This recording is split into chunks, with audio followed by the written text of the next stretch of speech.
चूड़ी लेकर आई हूँ हमारे 56 इंच के नरेंद्र मोदी जी के लिए। योगी जी आप पढ़ें, पढ़े इसे, आप एक नामर्द की भूमिका अदा कर रहे हैं। थोड़ा सा भी नरेंद्र मोदी को अगर शर्म बची है तो आदित्यनाथ के को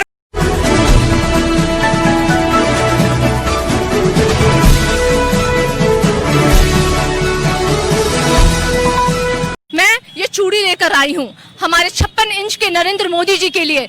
योगी जी आप पढ़ें, पढ़े इसे, आप एक नामर्द की भूमिका अदा कर रहे हैं। थोड़ा सा भी नरेंद्र मोदी को अगर शर्म बची है तो आदित्यनाथ के को बर्खास्त करे। जो चिराग एक बित्ता का जो टीका लेकर घूमता है और कहता है कि हम दलित हैं और हमको दलित राजनीति करती है, वो हमें लगता है सत्ता के लिए अगर उनकी अपनी बेटी भी रहे तब भी वो निछावर करेंगे, क्योंकि उनको सत्ता की भूख है, बाकी किसी चीज की भूख नहीं है।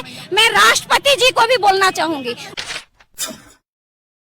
उत्तर प्रदेश के हाथरस और बलरामपुर में हुई जघन्य अपराध को लेकर पटना में जबरदस्त आक्रोश है। पीछे देख सकते हैं कैंडल मार्च निकाली गई है और यहाँ पर जो दो युवती, एक बलरामपुर और एक हाथरस में जिस तरह से जघन्य अपराध किया गया, दलित बच्चियों के साथ बलात्कार किया गया, हत्या कर दी गई, शरीर को तोड़ दिया गया।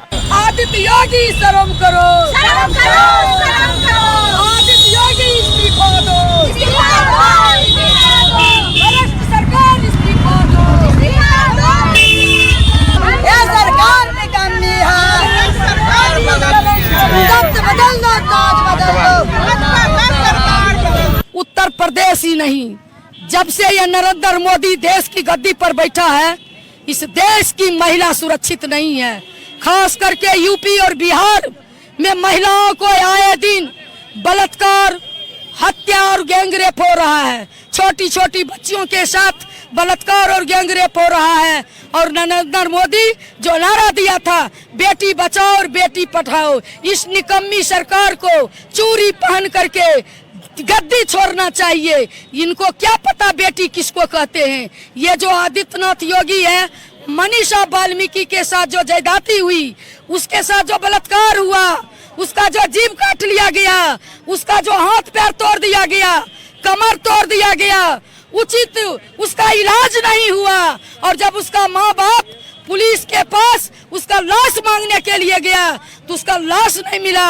और वहाँ इतना मनबरू और मनचलू आदित्यनाथ योगी की सरकार है कि उसका लाश नहीं दिया और पुलिस ने उसका जो है लाश को किरासन तेल छिड़क करके, पेट्रोल छिड़क करके जलाने का काम किया।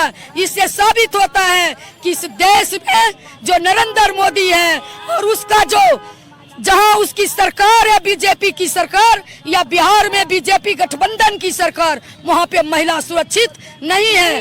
मैं महिला अध्यक्ष होने के नाते मांग करती हूं कि थोड़ा सा भी नरेंद्र मोदी को अगर शर्म बची है तो आदित्यनाथ के को बर्खास्त करे और आदित्यनाथ के जगह पर कोई दूसरा मुख्यमंत्री नियुक्त करे। इतना ही नहीं, जिसने उसके साथ बलात्कार किया उस बलात्कारियों को फास्ट ट्रैक कोर्ट के माध्यम से फांसी की सजा दे। और जो पुलिस ने इस तरह का हरकत किया, पुलिस ने लाश को जलाने का जो हिम्मत किया, उस पुलिस को भी बर्खास्त करे, उसको भी फांसी की सजा होनी चाहिए। आज मुझे समझ में आ रहा है बेटी बचाओ और बेटी पढ़ाओ के पीछे उनका असली अर्थ क्या था।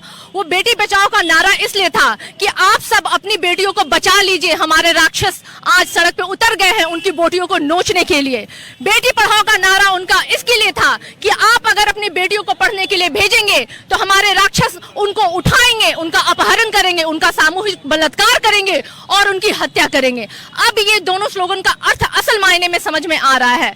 मैं ये चूड़ी लेकर आई हूँ हमारे 56 इंच के नरेंद्र मोदी जी के लिए। ये नरेंद्र मोदी जी आपके लिए है, जो आपकी स्थिति आपके राज्य में, आपके शासित राज्यों में हो रहा है। ये चूड़ी आप जरूर पहने। ये चूड़ी मैं अयोग्य योगी जी के लिए लेके आई हूँ। योगी जी आप पढ़ें, पढ़े इसे, आप एक नामर्द की भूमिका अदा कर रहे हैं। और खास करके मैं दो चूड़ी और लाई हूँ स्मृति ईरानी जी के लिए। जब एक टाइम में वो सड़कों पे महिलाओं के दर्द और बलात्कारियों के लिए सड़क पे उतरती थी और आंदोलन करती थी, आज पता नहीं वो सत्ता के लोभ में किन नामर्दों के साथ बैठी हुई हैं।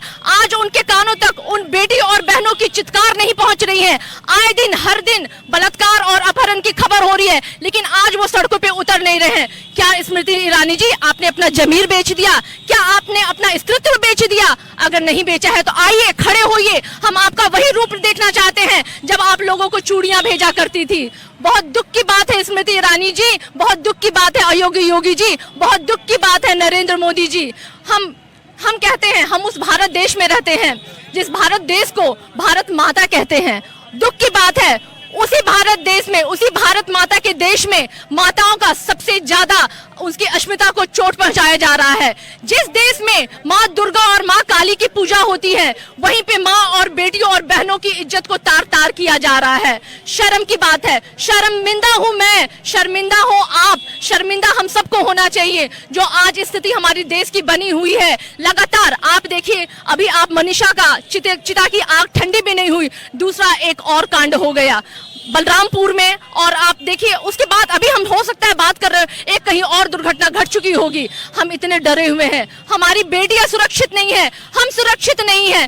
कब तक, आप कब तक ऐसे करते रहेंगे? जवाब देना पड़ेगा नरेंद्र मोदी जी आपको। आप हम लोग बहुत दुखी हैं, आहत हैं और ये सरकार की नीति इससे दिखती है। आप सिर्फ स्त्री विरोधी ही नहीं, आप विशेष करके दलित भी विरोधी हैं, क्योंकि जितनी भी जघन्य घटनाएं घटी हैं उसमें अधिकतर जो महिलाएं हैं वो इसी समुदाय से आती हैं। तो ये आपका इन सारे कृत्यों से ये दिखता है, आपका चरित्र दिखता है। दलित नेता कहाँ है एनडीए के? रामविलास पासवान, चिराग पासवान और उसी पर हाँ हंसराज हंस सड़क पे क्यों नहीं दिख रहे? वो इसलिए नहीं दिख रहे क्योंकि सब सत्ता के लोपित लोग हैं, सबको सत्ता की भूख है, वो सिर्फ सत्ता के साथ है, वो समाज के साथ नहीं है। कितनी बड़ी साजिश